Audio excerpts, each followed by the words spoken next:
While there's so many girls on the internet that knows how to put stuff on, that know how to be sexy, undeniably sexy, there's nobody like me. There's nobody like you. I was in a club before she even had it. Hey y'all, what is going on? Welcome back to my channel. If you guys are new here, my name is Tony. I'm a lifestyle vlogger and a self-love and mental health coach.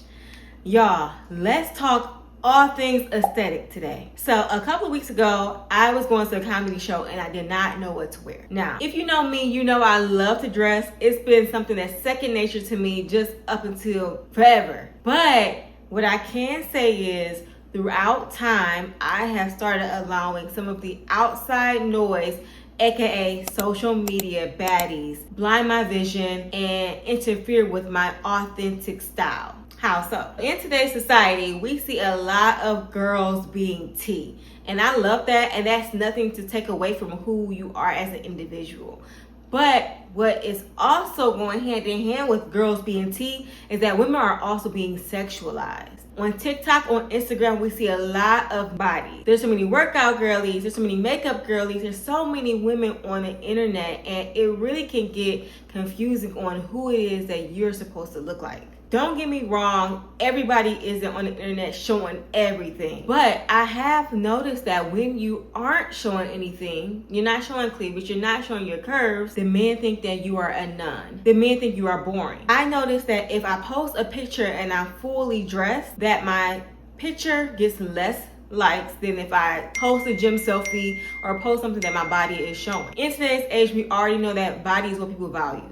People are getting surgeries, fillers, people are getting all these things to look like the perfect woman. So for the natural curvy girlies like myself, it's pressure to show off all my curves. This is what messed me up when I was trying to figure out what to wear for the comedy show. So a couple of weeks ago in one of my vlogs, I went on a shopping spree. Okay, not really a shopping spree, but I went shopping. I went to Nordstrom, I went to Akira, and also I bought a few things off of Fashion Nova. I wanted to have some go out outfits in my closet ready for somebody to say, Tony, let's go get drinks, let's go out. I just want to have something sexy already prepared for that day. So leading up to the show, I tried on one of the shirts, one of the Fashion Nova shirts. Girl, the shirt was not cute at all. Okay, let me take it back.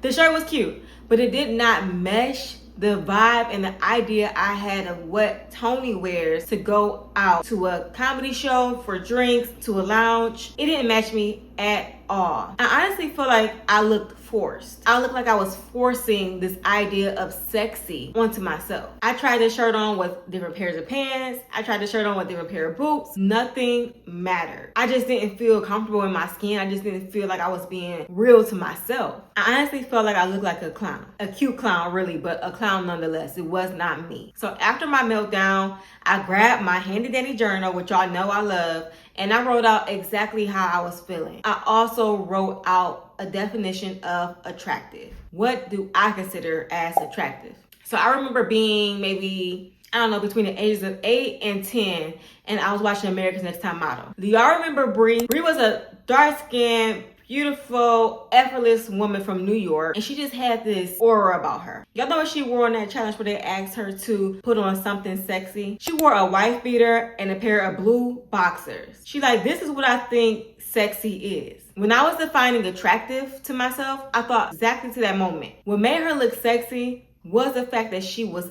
effortless and she was comfortable in her skin. The other girls had on their lingerie, trench coats, and while I think that lingerie is sexy, I think that trench coats with boots, all of the classic ideas of sexy, I also agree that that's sexy. I resonated the most with Brie. Well, I'm not saying I'm not gonna put on a pair of heels, pumps, or a trench coat, but what I'm saying is being confident and being comfortable is my idea of attractive. So once I redefined what attractive was to me, I then got back in my body and did not feel like I had to compete or keep up with the IG and TikTok baddies. Another thing that I did was reflect on all the times, and I mean, I got a whole bunch of moments. I reflect on all the times where I felt attractive, when I felt sexy, going out, going to brunch, going to the club, and I thought, what elements of these outfits, what elements of myself made me feel confident, made me feel just hot and tea. What made it right was the fact that I had no vision board. The only vision board I had was the items in my closet. I never really had a ton of stuff, but I always knew how to put things together. So when I was having a moment a couple of weeks ago, getting ready for this comedy show, I thought about what I already have in my closet that I feel good in without a doubt. And I thought about what I can go to the store for right now that's not only going to fulfill my outfit for tonight, but something I can rewear multiple times throughout the rest of this fall season and the winter. I like to shop for pieces. So I had to remind myself that the other day. The reason why the Fashion Nova shirt did not make sense is because it was not a piece. It was a trend. Once I got grounded on what I already have in my closet, what can I go buy to make this outfit make sense? After I gathered the elements I needed for my outfit, I stopped comparing myself to the girlies on TikTok and Instagram. I stopped searching concert outfit ideas on TikTok. I stopped scrolling through my saved posts on Instagram. I started to affirm who I was and the looks I already ate down in the past. While there's so many girls on the internet that knows how to put stuff on, that know how to be sexy, undeniably sexy, there's nobody like me. There's nobody like you. So I stopped the comparison and I got back real with who it is that I truly am and stopped caring about what other people said I should be. And finally, I got courageous and bold. Now, I say I got courageous and bold because I stepped outside of the rules of what an aesthetically pleasing baddie looks like on Instagram and TikTok. I said, you know what? This is what I think is bad. This is what I think is hot, and I'm gonna wear that outfit. So being bold is not only about being revealing, but it is about being sure of your choices and being sure of how you feel about how you look. At the end of the day, your opinion is the only one that matters, especially when it comes to what you're putting on your body. I want to close this off with a scripture. The fear of human opinions disable. Trusting in God protects you from that. That scripture is my foundation to life.